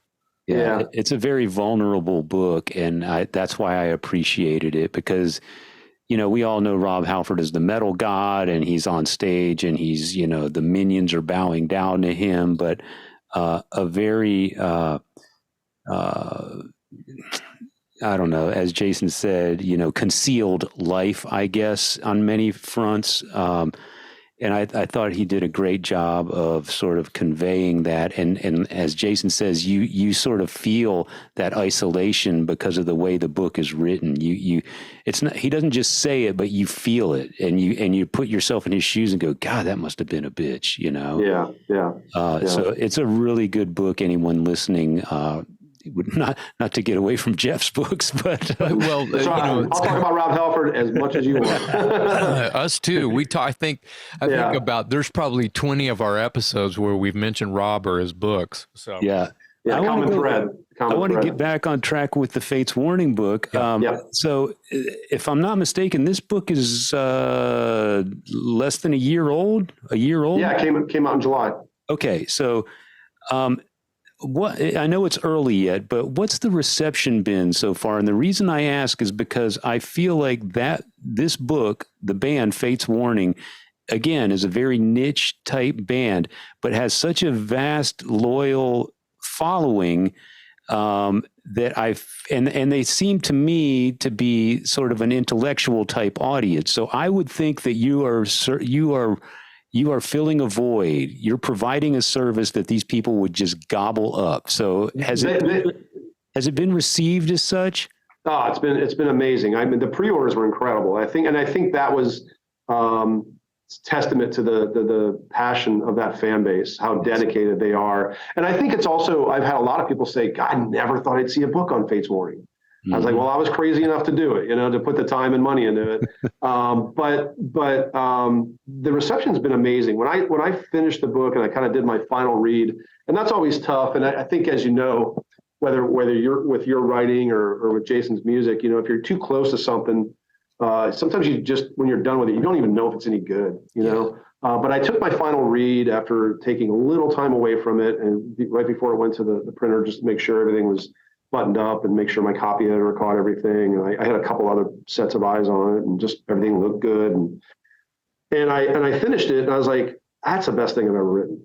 Like, I really just patted myself in the back. I was like, I'm really proud of that. Like, I'd be psyched if I was the Fates Warning fan buying it. So you hope that that's the response, and that response has absolutely come back at me 100-fold. Like, it's just everybody's that has contacted me to give me a response have been really, really positive. I mean, and so thankful and grateful. And to the point that they share their Fates Warning story with me about how when they became a fan and what era and what they like, what they don't, and what about the book they liked, and things they learned in the book they didn't know. And man, it's been overwhelming. I think in some way, per capita, per reader, it's been the best response I've gotten. And I'm really happy about that. And that's the kind of thing where, because I'm in the midst of another book, that's going to come out on the back of this pretty soon, soonish.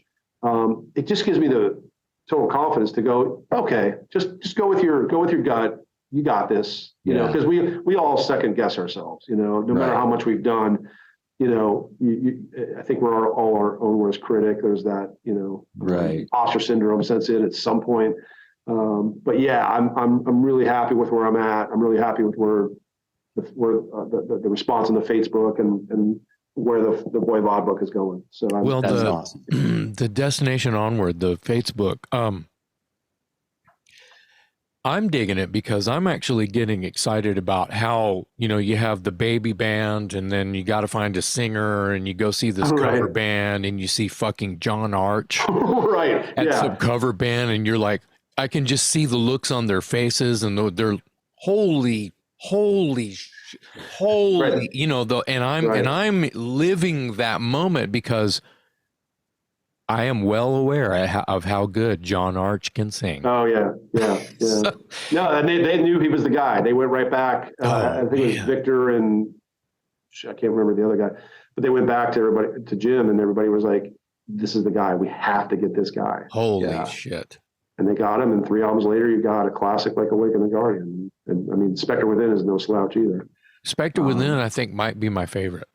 Both of those I love so much. Yeah. And I'm not in the Arch or Alder camp. I like them both. I was bummed as hell when Arch left, but I love No Exit. I love Alder. I love where they went with Perfect Symmetry and Parallels and Inside. I just feel like their evolution is so fascinating, and they just followed their heart and took a lot of influence from bands outside the metal spectrum and made it work. Well, the connection that they have to Texas is fun. Is fun for me and Dave. Yeah, Dave's from San Antonio, and Austin's only an hour away, so it's kind of like what And Ray and Bobby being San Antonio kids, basically, right? And 6 degrees of separation. It's more like 2 degrees of separation with the Watchtower camp and Well, and then Ron Jarzambek did a tape audition for Fates for the Frank Oresti spot. Yeah. The spot that Frank got. Sure. Yeah. So there's another Texas connection. Yeah. The, well, Watchtower used to do a lot of shows with Cyrus. And there's a picture in the book, I think, at Cyrus's like rehearsal house or something. Yeah, I think they rehearsed maybe in the shed or garage behind one. Yeah, of the guitarist house. I've gone in there and jammed with those guys. Awesome. It was, of course, we're talking like 30 years ago, right? Or longer, 35 years ago. But yeah, I've been in that room, so it's like I saw that picture and I proverbial teared up, and kind of an interesting. I called Mike Vasquez, who was the singer for Cyrus for many, many years, and I was like, dude, I saw the picture, and do you have that book? And he go, I lent it out and I never got it back. One of those kind of things. Well, it's still available at radicalresearch.org. That's right. Hey, let's talk about your website. Sure. Well, the website is. I'm sorry, your podcast. It started as a podcast. I started the podcast in what was our first episode? Early 2018. Wow. It was already a point where I was like, oh God, just what everybody needs is another podcast, But our Don't idea. Get me started. I know. Well, we all, it was fun, and I was listening to certain podcasts, none of them about music. I was listening to a Seinfeld nerd podcast. Wow. One about The Office, just comedy podcasts, because that's kind of another great love of mine. But I'm a devotee of Conan O'Brien's current podcast. So anyhow, I didn't know much about podcasts musically, but I knew about, I'd had a lot of experience doing music stuff, and I thought it'd be fun to do a podcast. And the guy I do it with is named Hunter Ginn, and he's in a tech metal band called Canvas Solaris. He's a phenomenal drummer, and he's a phenomenal musical mind. We've been friends for about 20 years. And we were tossing the idea around of writing a book about post black metal Norway, meaning because that whole story's been told ad nauseum, to the point that there was that Lords of Chaos movie. It's just and I love that music very much, but I never wanted to tell that story. But the story that I'm fascinated by is Ulver, Arcturus, Solefald, all these bands that sort of came out of the black metal scene and then just erupted into this avant-garde clutch of bands that Hunter and I are huge fans of. And we thought, let's write a book about that. And then it just seemed a little easier to just make a podcast about it. Okay. So that's what we did. And we started with Ulver's William Blake album, their fourth album. And then but it's not Norway centric, although it's often focused on those bands. We've covered a lot of them already. But 94 episodes in so far, I think. And we've covered like lots of Italian prog from the 70s that we like, other progressive rock from the 70s that we like, avant-garde stuff like Helden, which is a French guy named Richard Pinhas, his standby record from the late 70s. We get into some really deep, weird shit. We did an episode on Mind Over 4, if you remember them. We did an episode on Thought Industry. And the whole idea the whole time was not just to get our Jones off with the progressive Norway stuff, but to just do things that nobody else in podcast land are doing. And when I was researching music podcasts when we started, I was like, how many podcasts are there on music? And at the time, in late 2017, there were about 30,000. And I thought, well, if we're going to do a podcast, we better do it on something that is unique. I feel like that's kind of what I do anyway, is something that's kind of niche-y. Yeah. And that's what we do. Word? You guys would know. No, I just made it up right now. I made it up right now. Yeah, I'm going to trademark that, so don't steal it. Dave made up a word recently. Dave made up a word recently. Chuggy. Chuggy. Yeah, Chuggy. It was my way of describing a guitar riff. Yeah, chuggy. I like that. Yeah, it's not chug, it's chuggy. Chuggy. Yeah. Exactly. But yeah, but it was weird because we were like, is anybody going to like this? And we've gotten such great response. In fact, by episode 14, Hank Steamer from Rolling Stone was all over us. Wow. And I have this little screenshot of the day that Radical Research for maybe an hour and a half was trending over Oprah, Donald Trump, and some other shit. Wow. I was like, oh yeah, and it was on the Rolling Stone site. I was like, that is fantastic. So thank you, Hank Steamer. But we've got a legion of followers who just love what we do, and that, again, that always having that wind at your back, telling you that you're not the only one. We've got a fan in Estonia who's absolutely all about us. Yeah. I mean, he writes us, he gives us response to all the episodes. Wow. And guys like John Cobbett from the band Hammers of Misfortune, like he caught on to us at some point through the episode we did on his band, and now he's a fan of us, and he went back and like listened to all the episodes, and we've made a lot of good friends. I mean, we did an episode on Die Kreuzen, the Milwaukee band. Oh, I love that band, and so does Hunter. And Hunter and I are also, with all these weird tastes that I have, like he's the only person in the world I've met who like knows or who shares so many of these weird little tastes that I also have. I think I have like a mid-'80s Die Kreuzen flyer. You probably do. Yeah. They toured hardcore in the Midwest. I don't know if they ever made it down to Texas. I wonder. No, I think that they did. Probably, I think the flyer I have is from Austin. But I also think I have like a Bay Area show. They did flyer for that. But you talk about a band, like 4 albums, and they went from the fastest hardcore anybody had ever heard this side of like early Bad Brains. And by 91, they were basically, it was like a kind of a angular Jane's Addiction sound. I mean, they really fascinating evolution, and I think all the records are good. So it's tell us again the name of your podcast. Radical Research. Radical Research. Okay. Yeah, and the website is radicalresearch.org. And then when I put the Soul on Fire book back in print, I decided to make that the hub, to where people can get it, and just kind of have everything under the Radical Research umbrella. That's why the Radical Research logo is on the Fates Warning book. It'll be the same on the Voivod book. Just kind of have everything under one umbrella. Yeah. What's the time frame on that Voivod book?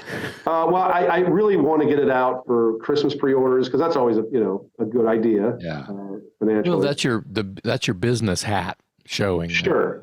I don't know if that's possible. I'm not going to rush it just to do that. Sure. But if it doesn't come out by then, it will definitely be out early probably the first quarter of 2024. I'll have to put that on my list because Jeff, we got to make sure.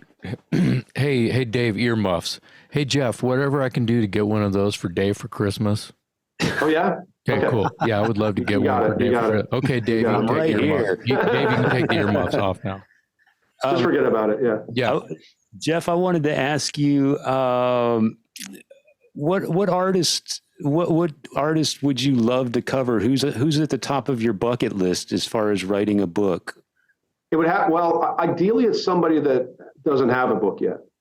I mean, part of me wants to write up my own book on Kiss. I mean, I'm a Kiss fanatic. Don't really care for what they've done the last 20 years, but that doesn't matter. They're in my heart. They started this whole thing for me. Yeah. As I see the Kiss stuff behind you, and so my shrine is over there. Yeah. If I would have it back here, it might be a little bit like too much. Kiss band. And I love a lot of their eras, and I think they have one of the absolute most fascinating stories in music. Just how they did so little with so much, or so much with so little. Yeah. At first, it just the odds seemed to be so against them. And God, 2 years later, Kiss Alive. Not only that's probably the only album by the band I love where I'd say it's my favorite album by them is a live album, but I can't help it. It's that good. That's a common thread on this show is Kiss Alive. That's a record that incredible. Everyone sits on that one. Never get tired of it. Yeah.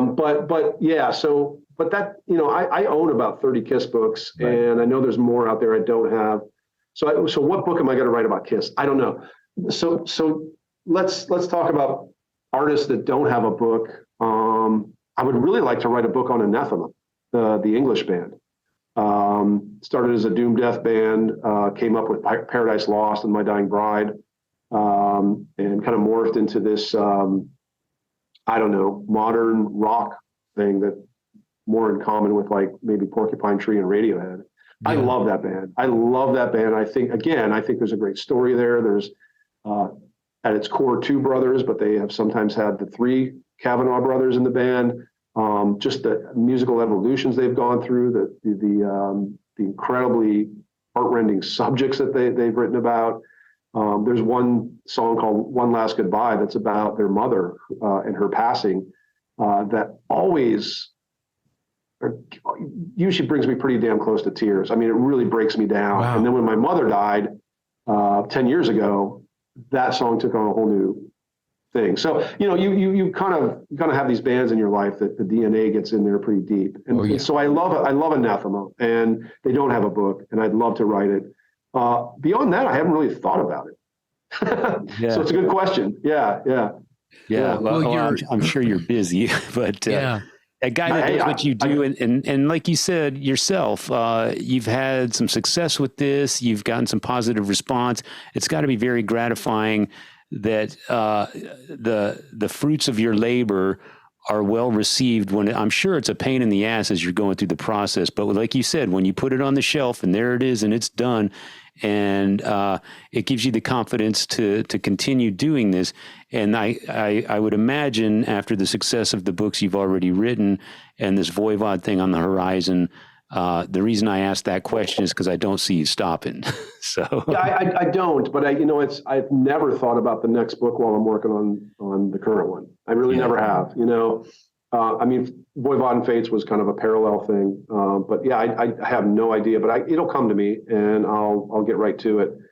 So you sound very occupied. Yeah. What do you mean? You're busy. Yeah, you sound like you have plenty of things to think about and work on right now. Your process and basic research and how you might even start that process of writing a book, finding the subject and just basically starting to dig. Do you feel like you know enough about a subject to start some kind of draft just by memory, or things you already know, or are you a fact checker from day one? Well, I mean, I have to check some facts at some point, like especially ones I come across that I wasn't aware of. But it was really weird because when Mean Deviation came out in 2010, people were like, "Man, you must have done so much research." I was like, 90% of the research was sitting in a room, listening to music and listening to albums all the way through in the dark.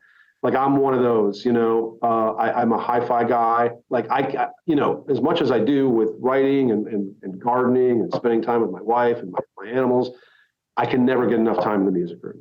You know what I mean? Like it's always about getting back there. I've always got an agenda of like, old records I'm listening to, old favorites, stuff I'm buying off Discogs that's old, but new to me, maybe some new music. So to me, the research is really truly in front of the stereo. I think Martin Popoff said, like, you can't do this kind of thing without logging your time in front of the stereo.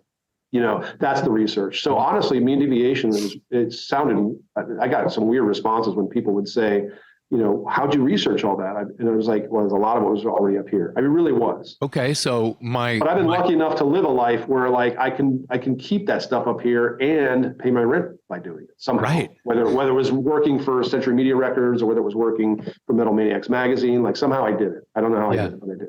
So my first throw was pretty good.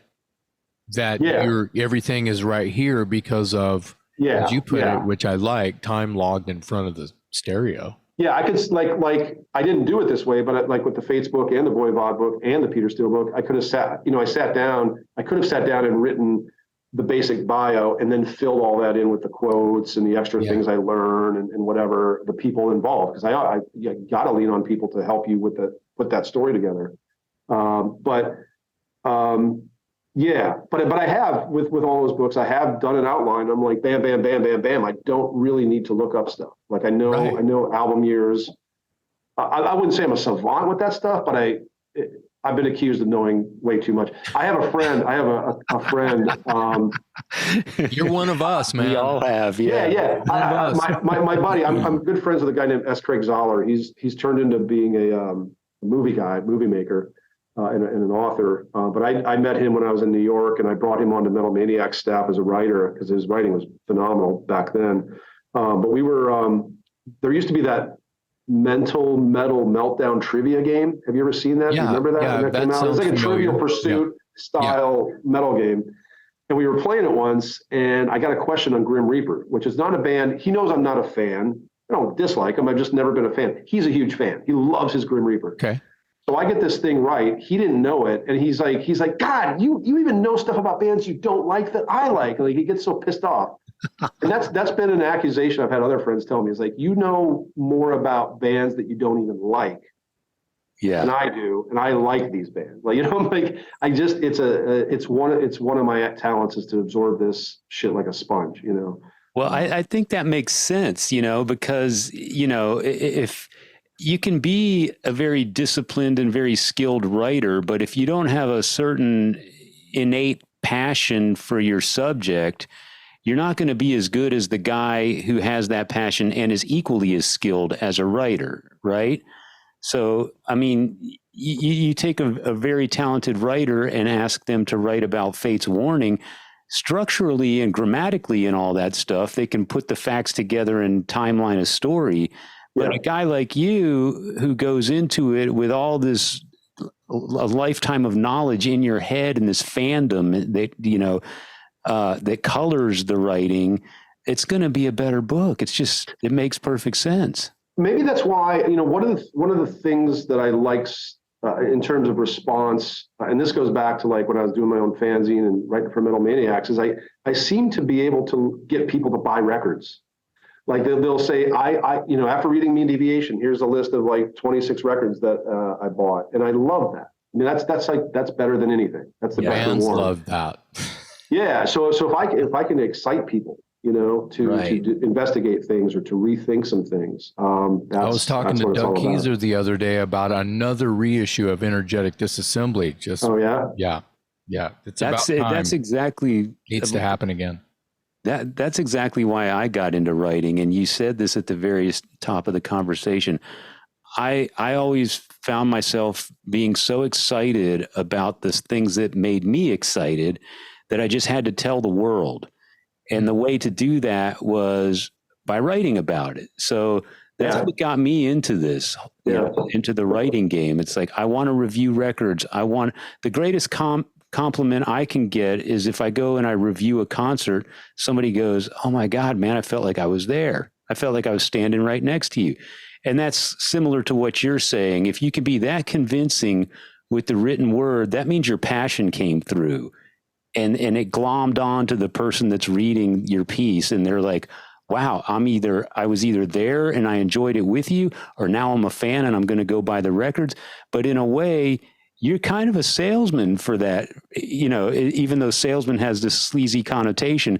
But it really all started with my need to make other people as excited about something as I am about it. Yeah, absolutely. Yeah, that's the beginning and end of it, really. Ultimately, Yeah, right on. Yeah.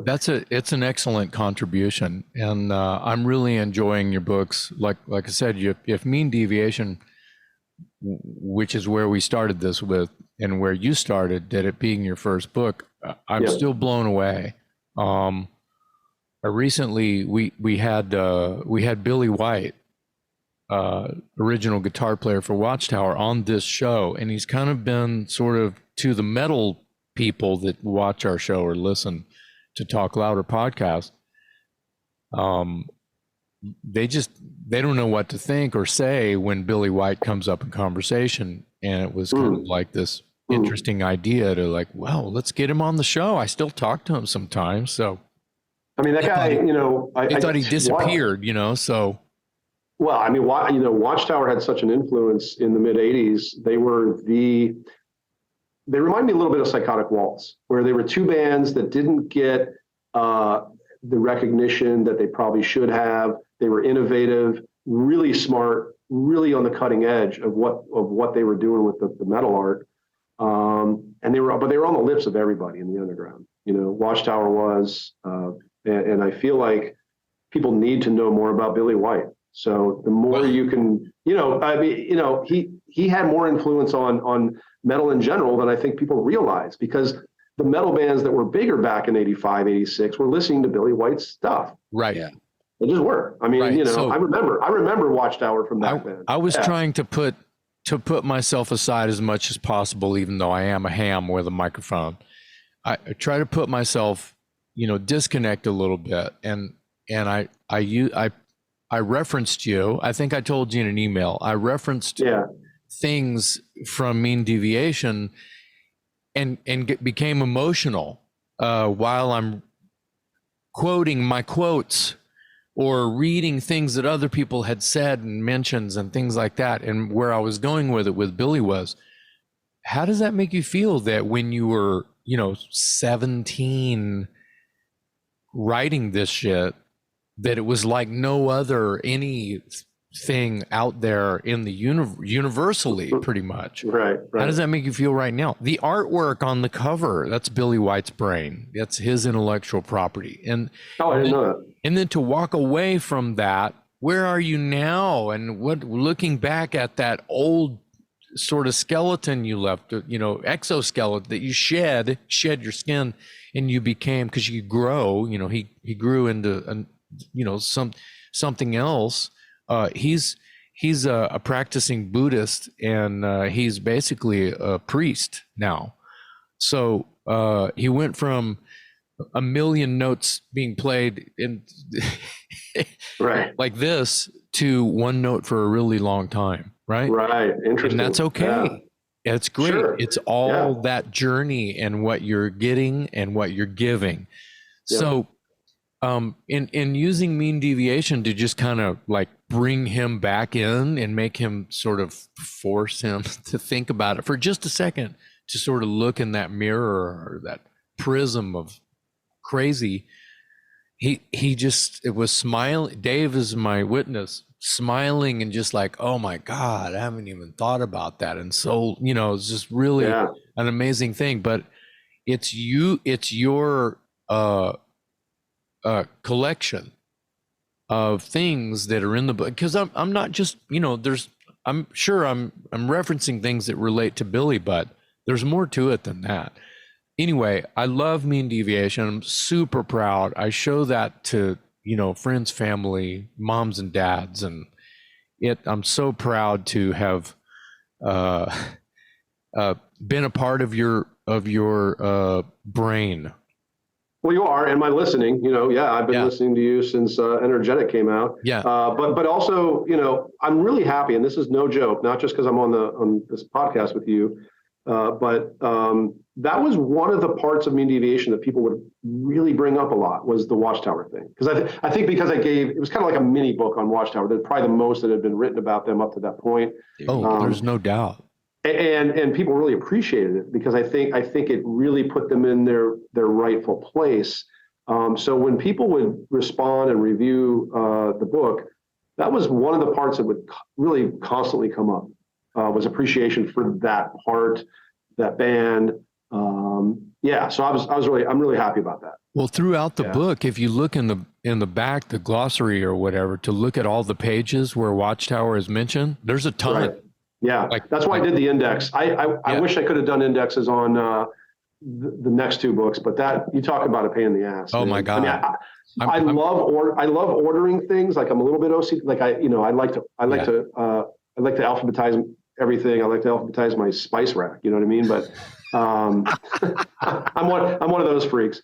But indexing was really attractive to me because of that reason. I like seeing all that, but just the work that it takes, and the cross-referencing. And I don't know, that was 2010. Maybe there's a program that can help me index. Oh, I'm sure there's an app for that. I think I'll try that with the Voivod book. If I write a book, I'll be using an AI app. Write a book about me. Go. Right. Yeah. So I wanted to hold this thing up. Have you ever heard of or seen this? It's called the Worldwide Mega Book of Heavy Metal Bands, Headbangers, forward by Ted Nugent. When did it come out? Super funny rock and roll. It just says rock and roll. Right. It's pretty terrible, embossed kind of rock and roll guy. The guy's name, it's here somewhere. Hale, Jack Hale, I think. Anyway, 93. Okay. 92, 93. Interesting. That means no internet, no computer, so the research that look at this. Yeah. Well, It's books like that, I had another one. It was called the something guide, A to Z guide by one of those English writers that you've heard of.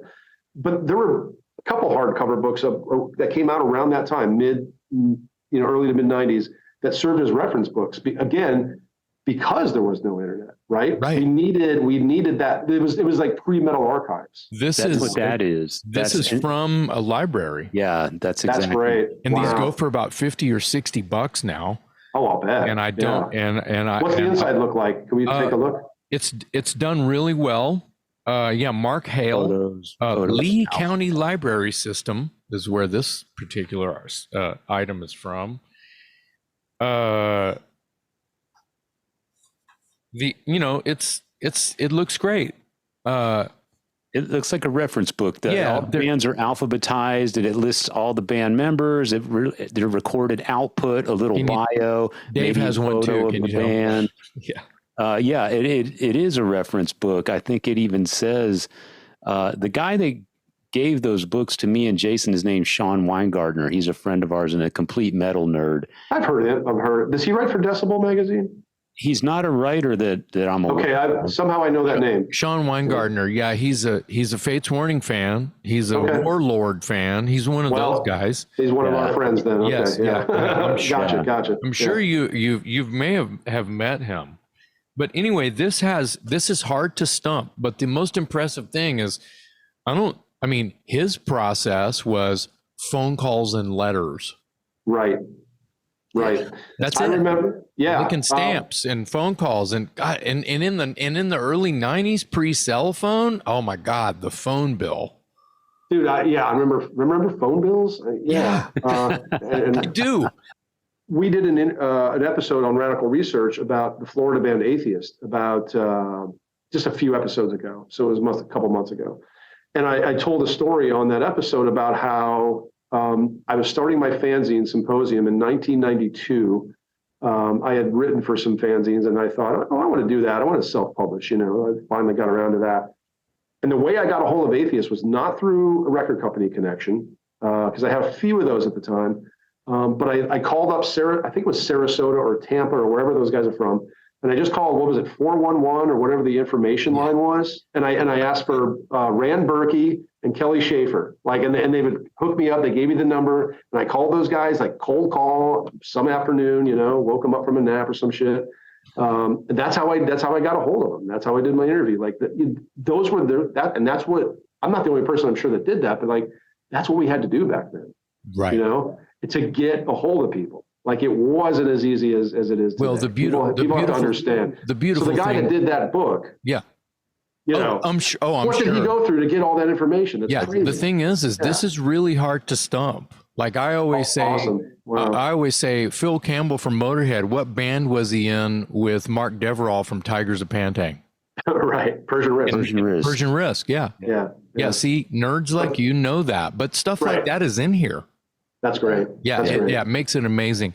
Listen, I could talk to you for 1,000 hours. Thank you so very much for your time. Thanks both of you. I respect you both so much, and I appreciate you doing this. And for what it's worth, I'll spread it on my sort of connects when this is out. And also, if you want to talk in the future, I'm available. I certainly will let you guys know when the Voivod book comes out. Yes. Nice. Excellent. Yeah. Well, we're going to, we'll probably repeat them again, but one last time, how they can buy your books, how they can listen to your podcast. Take it away. Very easy. Radicalresearch.org. I have Soul on Fire and the Fates Warning book there. Mean Deviation is currently out of print, but I'm trying to get some more. Okay. And I'm talking to Ian about either taking that over myself or having him do more. We'll see what happens. I do believe he still has that as an ebook. So you can go to Bazillion Points and I'll always buy it as an ebook. But yeah, radicalresearch.org. I also have a link or a URL for fateswarningbook.com. I own that, and that redirects to Radical Research directly. You can buy the Fates book there too. So, and then all our episodes are also on radicalresearch.org. So that's about the best way to do it. Great. Yep. Yep. Jeff, thanks so much for being with us today. I as a writer myself, I really appreciated your story and got crazy respect for you for churning out 3 books and a 4th on the way, and probably no end in sight. So I hope not. Yeah. Thanks, guys. Yeah. You guys are we're clearly birds of a feather here. Yeah, absolutely. Yeah. On behalf of my co-host, Jason McMaster, I'm Metal Dave Glester, along with our special guest today, Jeff Wagner on the Talk Louder podcast. Thank you, Jeff.